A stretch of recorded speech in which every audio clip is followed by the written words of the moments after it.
Alright, y'all. Here we go. This is the other Tupac video y'all want to know about, and the role that was played in Tupac's demise and all of this stuff. And look, a lot of things were aligned. I'm not saying this person is responsible and everything else, but he created an atmosphere for a disaster. Okay? And that was Quincy Jones. Quincy Jones created an atmosphere in which it was going to be problematic within dealing with Tupac. And this is how. Tupac makes money and spends money as fast as he makes it. He's a hustler. He never was learned any street, savvy as far as how to save money, invest, make the right business decisions. Everything is quick cash, come in, out the door.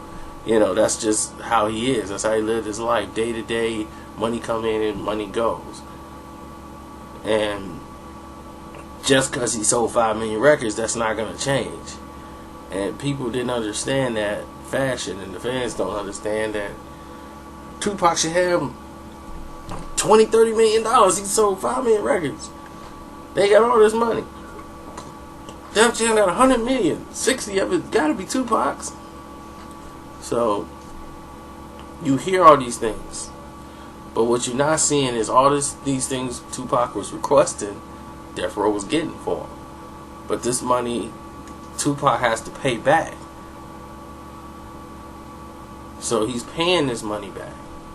Now what was happening is Tupac, while he's dating Khadija and he's making all these songs, Quincy Jones is telling him, hey, after the Hit 'Em Up song and all this, you don't need to be making these kind of songs, these type of records.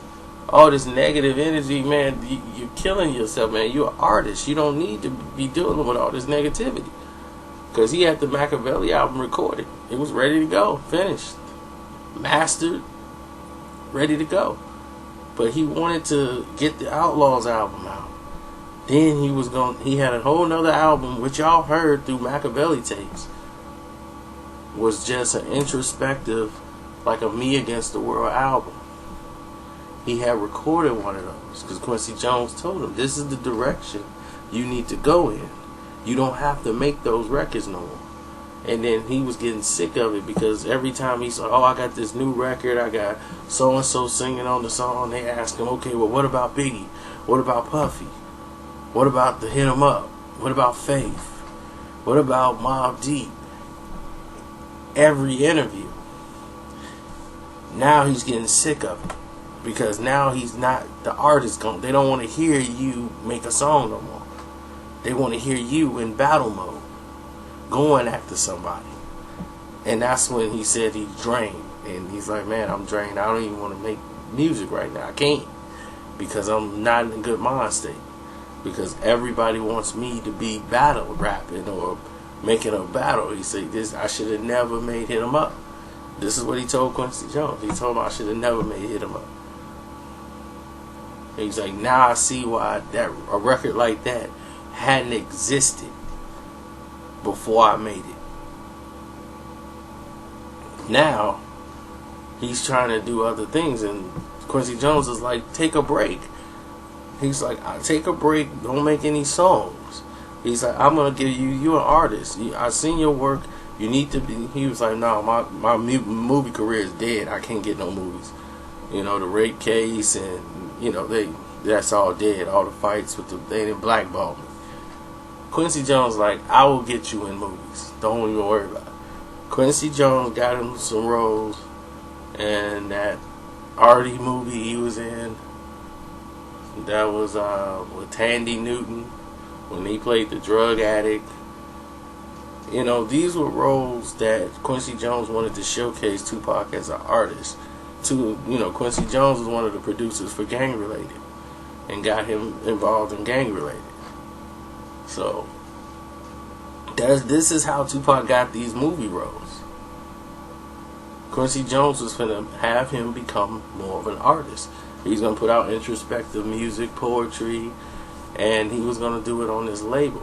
And he told Tupac, he said, well, what about let's get your contract so we can see your financials and know where you are. So we can try to help your contract out. And he couldn't get the records. Then he going to the lawyer. He telling Suge he's still not getting the records. And see, Suge is knowing something like, wait a minute. Tupac don't ask for records. He don't ask for nothing like that. Who's talking to him? Where's this coming from? Because he got to know somebody's advising him. Then he writes a letter, a cease and desist letter, and fire the lawyer David Kenner. And in that letter is written like, who would advise him to do this? Tupac just don't go up and Tupac don't like dealing with that. All the legal terms, that's why he has so much legal stuff going on. He just leave that to the lawyers, and he just like, what I owe y'all, and he pay him. He found a way to pay him, and that's that. He don't want to deal with it. So to see all these maneuvering and he owes this and he owes that, and Tupac he wants to know about his finances, and this is not normal Tupac activity. That he wants to know what's going on. Someone else is making him do so. And this is why this scenario was happening. Now he's firing the lawyer. Now he's asking for this. He's got Machiavelli Records. His first record's out now. He changed his name from Tupac to Machiavelli, so that when he records on Machiavelli, he can be the ruthless Tupac to come out and do this and that. And he got his own publishing through Death Row Records, going to distribute it. They have already worked out a distribution deal for his record company with Machiavelli Records, so he could be Machiavelli on those songs.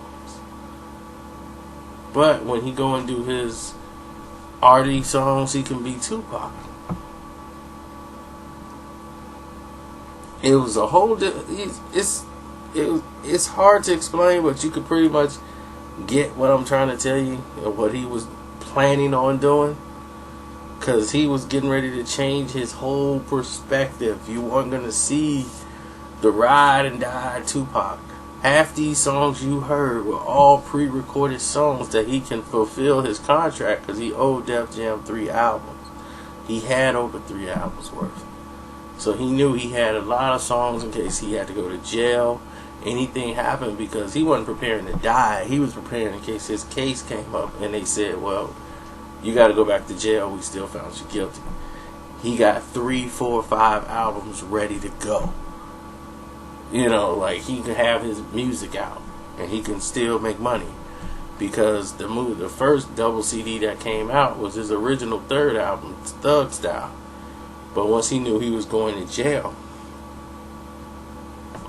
for the case, he destroyed that album and made Me Against the World a more radio-friendly, introspective album, and had his friends come in and help finish the album out. So that, because he was going in. So all that money he can make off that with Dear Mama and everything else, use that to pay off all his legal bills. But he knew he couldn't do that with a Thug Style album. See, that's the intelligence of knowing the market and knowing the business, knowing what's going on and knowing what's going to pop and knowing what's going to sell for him.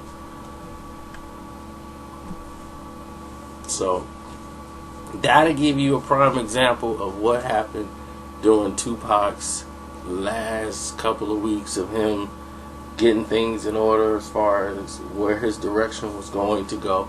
Had he lived, Tupac was going in a whole different direction. And you guys remember the interview? He said don't be surprised if you see him sitting next to politicians and all this. That was coming. He literally was going to be sitting next to politicians, because Quincy Jones was going to make that happen for him. The place you see Jay-Z at now, oh yes, you were going to see Tupac there. He was planning on it. He was looking forward to this. He was looking forward to getting his art out to people, getting poetry, more poems, everything. He loved to write, and man, he was just intelligent, really intelligent when it came to how he would separate who he truly was from the guy you saw on TV wilding out saying thug life. That really was just a persona he put out there for all you to see when he felt like he was in that mode. He was Tupac the artist, the rapper rather. But he was very multi-talented, hard worker. And it's tragic that he died, and I just thought I should shed some light on that, So I don't think what Quincy Jones did was a negative either, Let me put that out there too. I don't think what Quincy Jones did was a negative. Quincy did a lot of things to advise him, like you need to be more aware of these things. But he didn't know that Tupac spent a lot of money.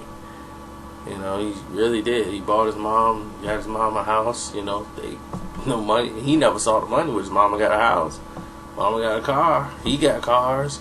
All that stuff was being charged to him. So that's another note too. So everybody just think like they just robbed him of all his money. I'm quite sure some money did go someplace that he didn't see going, but a lot of it he spent.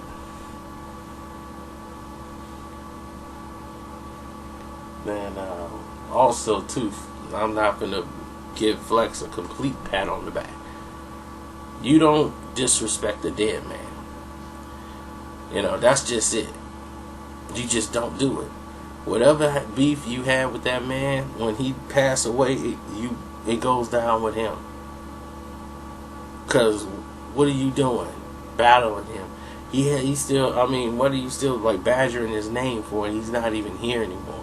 His family is still here to carry that burden. You know how that's gonna hurt? How his mom might feel, how his brother might feel, how his family, now they got, that's like a jab in a wound that they got. Because you want to insult their family member who isn't here anymore. So it's insensitive, one. And two, it's foul. You don't do it. That's like spitting on a man's grave. You just don't do it. I don't care. My biggest enemies, there's people that didn't like me, that I didn't like, passed away tragically at a young age. But any beef we had is gone. It died with them. So that's just the way it is. You move on. And sometimes I think people get so full of themselves because of their position that they feel they get a lot of authority and base, like they feel they could just say and do anything. And I think that's what happened with Flex. He lost himself right there. That even when he came back, he did make a good point. Yes, Tupac did he did open Pandora's box, which hit him up. But so a lot of people have done things first and wish they'd have done it a little bit differently if they could go back in hindsight. So on that note, I'm out. Peace.